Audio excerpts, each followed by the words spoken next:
Hari ukuntu uba wicariye gutya mu ntebe, uriyicariye wimereye nk'aho bitabyitayeho, nk'aho utanahari, nk'aho iki, warangiza umugabo wawe akaza agapfukama hasi, nawe ugasa nk'umanukaho gakeya nyine. Niba wenda wicayemo hagati mu ntebe, usa nk'aho wiyegereza imbere ku buryo wegeraho imbere cyane, ku buryo nyine ukimanura kigasa nk'aho kijya hasi, ku buryo umugabo nyine utamurushya. Ushobora kuzamura amaguru ukayamushyira mu rutugu, ukamufatishamo hano mu ntugu, ukayazingiramo hano inyuma yiwe kunuze ku ijosi, ubundi ukamuhereza gutya, ubundi inda yawe n'amabere yiwe no mu gatuza kiwe niho biba biri guhura, hanyuma noneho ikibuno ukakimanura hasi akakuzunguza.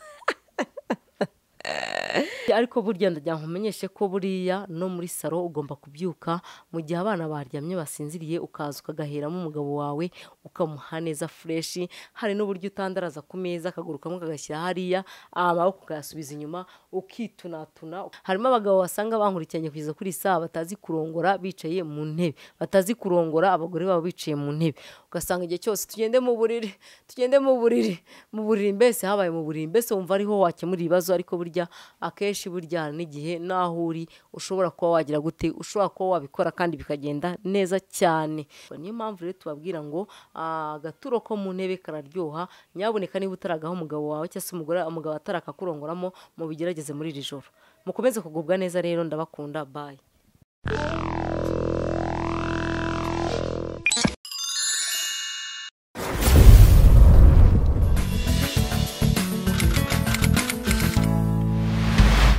Muraho neza nshuti bakunzi badukurikiye, nizere ko mumeze neza cyane aho muherereye. Nongeye kubashimira by'umwihariko uburyo mukomeje kutugaragariza ko mudukunda cyane. Namwe murabizi nyine natwe turabakunda, burya nta mpamvu nimwe yo kugira ngo ube mudukunda twe tutabakunda. Ubwo se urumva ibyo bintu byabo, twe twabanje kubakunda.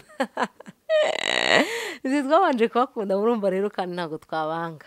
Niyo mpamvu turi hano ku wanyu kugira ngo tubafashe muri bimwe byo muzi, byo mutazi, byo muziho gakeya, byo muziho cyane, mudufashe. Ni uko biba bimeze muri iyi si. Uyu munsi nonaha rero harimo abagabo basanga bankurikiranye kugeza kuri saa batazi kurongora bicaye mu ntebe, batazi kurongora abagore babo bicaye mu ntebe, ugasanga igihe cyose tugende mu buriri mbese habaye mu buriri, mbese wumva ariho wakemura ibibazo. Ariko burya akenshi burya n'igihe naho uri ushobora kuba wagira gute, ushobora kuba wabikora kandi bikagenda neza cyane. Uyu munsi niyo mpamvu turi hano kugira ngo tubafashe, swaga, ibyishimo, morale, biki, ibintu nk'ibyo ngibyo. Ni ukuvuga ngo hari ukuntu uba wicariye gutya mu ntebe, uriyicariye wimereye nk'aho bitabyitayeho, nk'aho utanahari, nk'aho iki, warangiza umugabo wawe akaza agapfukama hasi, nawe ugasa nk'umanukaho gakeya nyine. Niba wenda wicayemo hagati mu ntebe, usa nk'aho wiyegereza imbere ku buryo wegeraho imbere cyane, ku buryo nyine ukimanura kigasa nk'aho kijya hasi, ku buryo umugabo nyine utamurushya, ubundi akagucunguza. Koko ibintu byose birakorekana ukuri, uko niko kuri mbahaye kwa nyuma, kuko byose birashoboka. Ikindi kandi ushobora kuzamura amaguru ukayamushyira mu rutugu, ukamufatishamo hano mu ntugu, ukayazingiramo hano inyuma yiwe kunuze ku ijosi, ubundi ukamuhereza gutya, ubundi inda yawe n'amabere yiwe no mu gatuza kiwe niho biba biri guhura, hanyuma noneho ikibuno ukakimanura hasi akakuzunguza.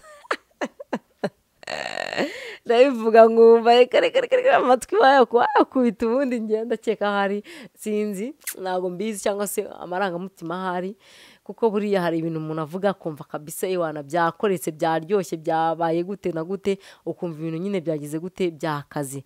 Niyo mpamvu tubasaba ngo niba koko umuntu akora ibyiza cyangwa se akora ibyo yifuza kugeraho, ni uko agomba kuba hari ibintu byinshi agomba kwigomwa, cyangwa se hari ibintu byinshi agomba kugira gute, kwirengagiza. Hari ibintu ugomba kwirengagiza, ubwo bushyuhe bwo mu buriri ukabwirengagiza kugira ngo ushimishe umugabo wawe. Hari ibintu ugomba kwirengagiza kugira ngo ushimishe umugore wawe.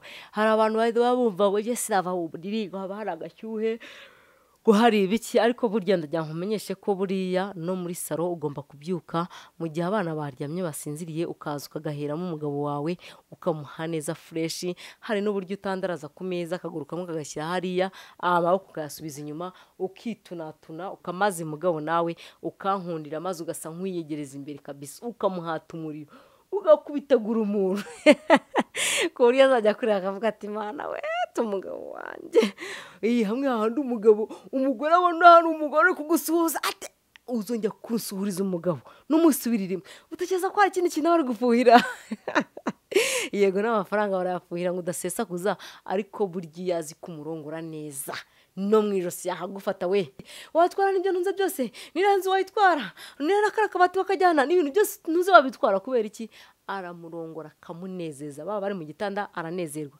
baba bari mu ntebe aranezerwa baba bari muri dushe aranezerwa baba bari mu gikoni aranezerwa baba bari hanze ku gasima aranezerwa baba bari hehe aranezerwa ahantu hose amurongoreye aranezerwa niyo mpamvu rero tubabwira ngo agaturo ko mu ntebe kararyoha nyaboneka niba utaragaho umugabo wawe cyangwa se umugabo atarakakurongoramo mu bigerageze muri iri joro mukomeze kugubwa neza rero ndabakunda bye